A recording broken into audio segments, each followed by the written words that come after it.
السلام علیکم ورحمۃ اللہ وبرکاتہ۔ ناظرین، استقبال ہے فکر و خبر اسٹوڈیو میں، میں رضوان احمد ندوی، ملکی اور عالمی اہم اور خاص خبروں کے ساتھ۔ تو ناظرین، کئی ساری اہم خبریں ہیں جو آپ کے سامنے رکھنی ہیں، خاص کر غزہ کے تعلق سے اور ہندوستان سے جڑی بھی کئی اہم اور خاص خبریں ہیں۔ تو ناظرین، تمام خبروں کے لیے دیکھتے رہیے خبرنامہ۔ تو ناظرین، سب سے پہلے غزہ کی تازہ صورتحال پر ایک مختصر نظر کریں گے۔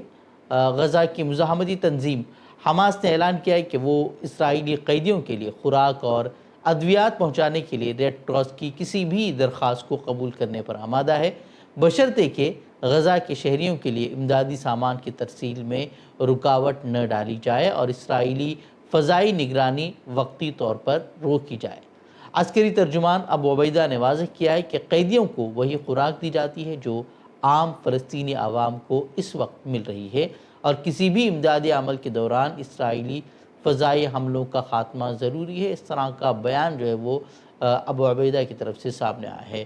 اس کے ساتھ ہی حماس نے امریکی ایلچی کے اسلحہ ڈالنے کے دعوے کو بے بنیاد قرار دیتے ہوئے واضح کیا ہے کہ وہ اپنا اسلحہ اس وقت تک نہیں چھوڑے گی جب تک مکمل خود مختار فلسطینی ریاست قائم نہ ہو جائے۔ وہ حماس کا کہنا ہے کہ مزاحمت ایک قانونی اور قومی حق ہے اور صہیونی قبضے کے خاتمے تک جاری رہے گی۔ اور مذاکرات میں کسی بھی مرحلے پر اسلحہ چھوڑنے کی بات نہیں ہوئی ہے، یہ بھی حماس سے جو ہے وہ صاف کر دیا ہے۔ بتا دیں کہ گزشتہ دنوں حماس کے عسکری تنظیموں نے 2 ویڈیو جاری کی تھی جس میں اسرائیلی قیدیوں کو لاغر اور بھوک سے تڑپتے ہوئے دکھایا گیا تھا، جس میں وہ قیدی جو ہے اپنی انتہائی کمزور حالت کو دکھاتے ہوئے اسرائیلی حکومت پر غداری کا الزام بھی لگا رہا تھا۔ بتا دیں کہ مہینوں سے جاری ناکہ بندی کی وجہ سے غزہ میں ہر انسان ہڈی کے ڈھانچے میں تبدیل ہو چکا ہے۔ روزانہ بھوک سے کئی اموات ہو رہی ہیں، بچے مر رہے ہیں، لیکن اس کے باوجود اسرائیلی فورسز اپنی وحشیانہ پالیسی پر ہی عمل پیرا ہے۔ غزہ کے حکومتی میڈیا آفس نے بھی انکشاف کیا ہے کہ اسرائیل جان بوجھ کر 22,000 سے زائد امدادی ٹرکوں کو غزہ میں داخل ہونے سے روک رہا ہے، جو کہ اقوام متحدہ اور بین الاقوامی تنظیموں کی جانب سے بھیجے گئے ہیں۔ بیان کے مطابق یہ عمل بھوک، محاصرے اور افراتفری پھیلانے کی منظم صہیونی پالیسی کا حصہ ہے۔ وہیں غزہ کے جو حالات ہیں، دنیا بھر کے انصاف پسند شہری جو ہے اس کے خلاف اپنی آواز بلند کر رہے ہیں۔ آسٹریلیا کے شہر سڈنی کے مشہور ہاربر برج پر 10,000 مظاہرین نے اتوار کو شدید بارش کے باوجود غزہ میں امن کے لیے مارچ کیا اور امداد کی ترسیل کا مطالبہ بھی کیا۔ سپریم کورٹ نے کانگریس لیڈر راہل گاندھی کے خلاف بھارتی فوج کے خلاف مبینہ توہین آمیز تبصرے پر چل رہے فوجداری حد کے عزت مقدمے پر 3 ہفتوں کے لیے عبوری روک لگا دی ہے۔ مقدمہ ان کے 16 دسمبر 2022 کے بیان پر مبنی ہے، جس میں انہوں نے کہا تھا کہ چینی فوج اروناچل میں ہمارے فوجیوں کی پٹائی کر رہی ہے اور بھارتی میڈیا اس پر سوال نہیں اٹھا رہا۔ سماعت کے دوران جسٹس دیپانکر دتا نے سخت ریمارکس دیتے ہوئے کہا کہ اگر آپ سچے بھارتی ہوتے تو یہ بات نہیں کہتے، اور پوچھا کہ راہل گاندھی کو کیسے معلوم ہوا کہ 2000 مربع کلومیٹر بھارتی زمین پر چین نے قبضہ کیا ہے، کہ انہوں نے سوال کیا کہ کیا آپ وہاں موجود تھے۔ انہوں نے مزید کہا کہ ایسے دعوے بغیر ثبوت کے ملک کے وقار کے خلاف ہیں۔ راہل گاندھی کے وکیل ڈاکٹر ابھیشیک منو سنگھوی نے کہا کہ اپوزیشن لیڈر کا کام سوال اٹھانا ہے، اور اگر اسے اظہار رائے کی آزادی نہیں ہوگی تو جمہوریت کا مطلب ہی ختم ہو جائے گا۔ انہوں نے یہ بھی کہا کہ مقدمہ راہل گاندھی کو ہراساں کرنے کی نیت سے دائر کیا گیا ہے۔ سپریم کورٹ نے راہل کی خصوصی عرضی پر نوٹس جاری کر کے الہ آباد ہائی کورٹ کے اس فیصلے کو چیلنج کرنے کی اجازت دی ہے جس نے ان کے عرضی کو خارج کر دیا تھا۔ یوپی کے ضلع کاس گنج کے علاقے کے گاؤں میں 3 اگست 2025 کو یعنی کہ کل بجرنگ دل کے افراد نے ایک مسلمان شخص کو گائے کا گوشت رکھنے کے شک میں بری طرح سے پیٹا ہے۔ اس کی ویڈیو سوشل میڈیا پر وائرل ہو رہی ہے، جس میں دیکھا جا سکتا ہے کہ کس طریقے سے اس کی پٹائی کی جا رہی ہے۔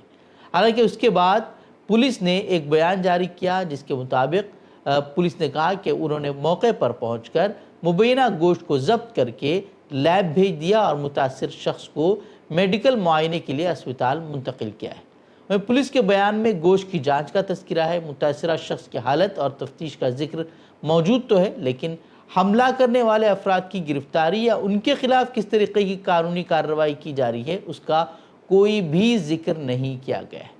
پولیس کی جانب سے مظلوم کے بجائے مبینہ گوشت پر فوری کارروائی کرنا اور حملہ آوروں پر خاموشی، اس کے بعد اقلیتوں کے خلاف منظم نفرت اور ریاستی رویے پر سنگین سوال اٹھائے جا رہے ہیں۔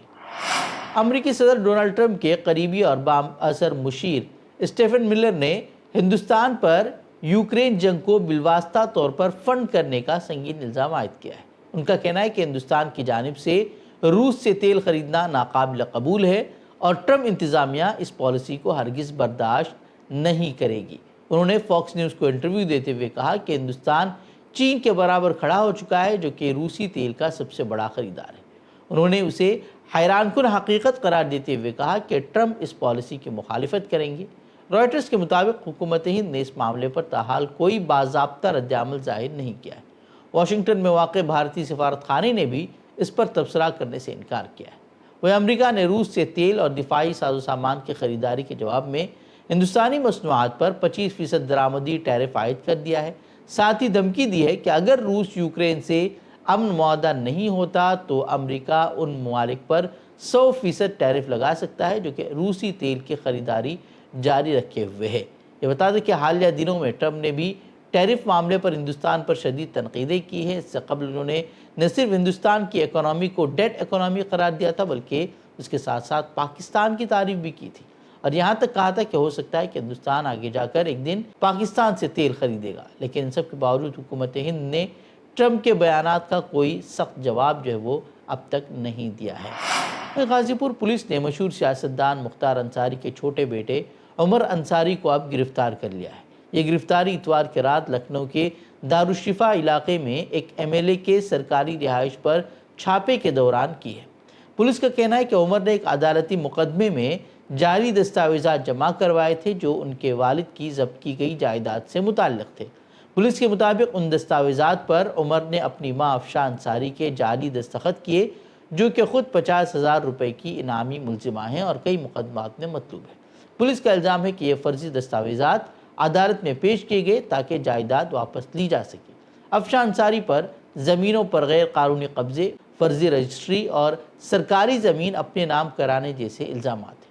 وہ طویل عرصے سے غائب ہیں اور مختار انصاری کی موت کے وقت بھی وہ منظر عام پر نہیں آئے۔ یہ واقعہ ایسے وقت پیش آیا ہے جب یو پی میں پچھلے کچھ برسوں سے مسلم سیاستدانوں، خاص طور پر مختار انصاری کے خاندان کے خلاف لگاتار قانونی کارروائیاں کی جا رہی ہیں۔ مختار انصاری خود 2.5 سال جیل میں بند رہے، اس کے بعد ان کی وہیں موت ہو گئی اور ان کے اہل خانہ نے ان کی موت کو سازش بھی قرار دیا تھا۔ اب ان کے بیٹے عمر انصاری کو ہی گرفتار کر لیا گیا ہے اور اس کو بھی اسی سلسلے کی ایک کڑی کے طور پر مانا جا رہا ہے۔ اتوار کو جھارکھنڈ میں نکسلیوں نے دہشت پھیلاتے ہوئے 11 گھنٹے کے اندر 3 الگ الگ مقامات پر آئی ڈی دھماکے کیے ہیں، جس میں ایک ریلوے گینگ مین کی موت ہو گئی ہے اور ایک ٹریک مین شدید زخمی ہوا ہے۔ یہ دھماکے نکسلیوں کے بند کے دوران کیے گئے جن کا نشانہ ریلوے ٹریک تھا۔ ان حملوں کے بعد مال گاڑیوں کی آمد و رفت بند کر دی گئی ہے کیونکہ یہ علاقہ خاص طور پر مال بردار ٹرینوں کا اہم راستہ مانا جاتا ہے۔ بتا دیں کہ پہلا دھماکہ صبح 6:30 بجے ہوا تھا، جبکہ دوسرا دھماکہ 10 بجے اور تیسرا دھماکہ شام 5 بجے کے قریب پیش آیا تھا۔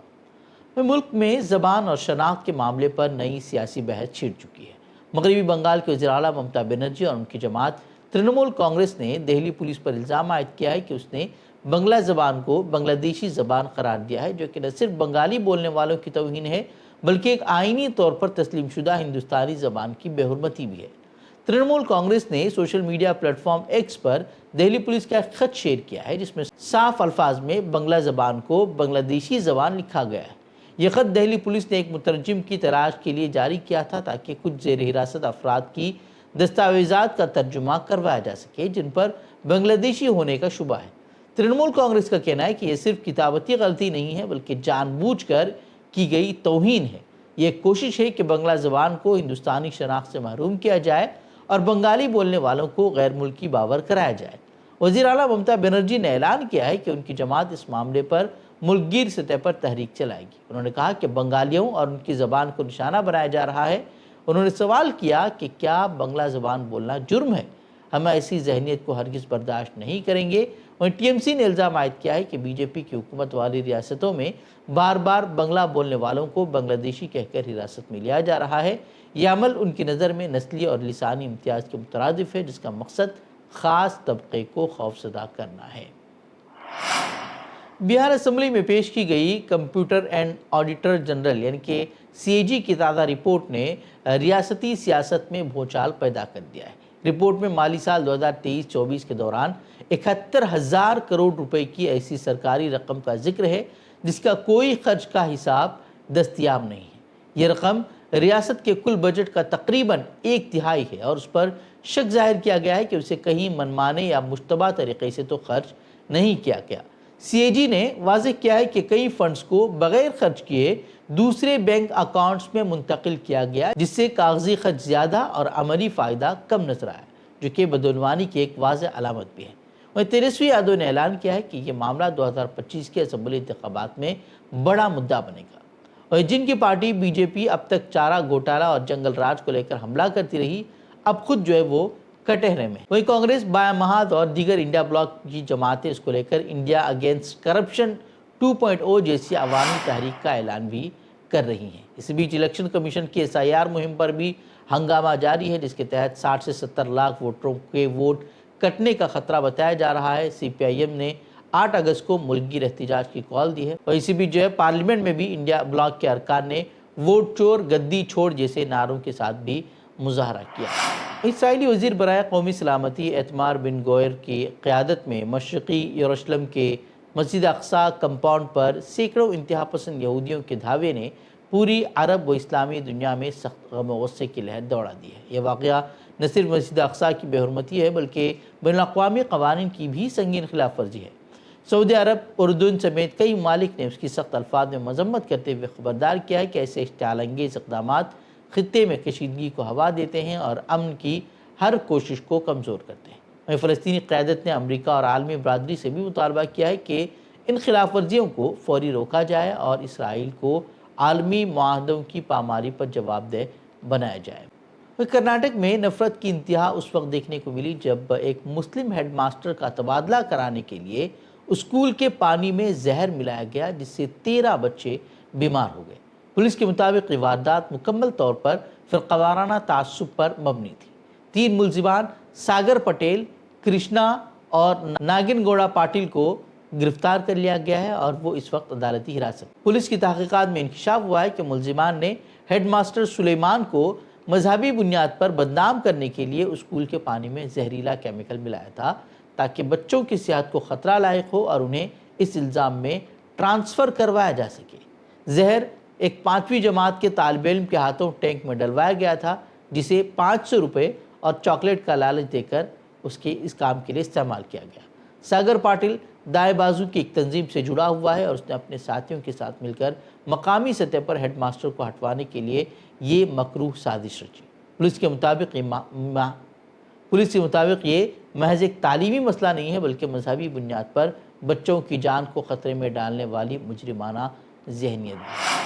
وہ ایران نے اسرائیل کے ساتھ حالیہ 12 روزہ جنگ کے بعد ملک کے دفاعی نظام میں وسیع تر اصلاحات کرتے ہوئے ایک نئی دفاعی کونسل کے قیام کا اعلان کیا ہے، جو کہ اصل میں آئینی سطح پر پہلے سے موجود وار ٹائم ڈیفنس کونسل کی بحالی ہے۔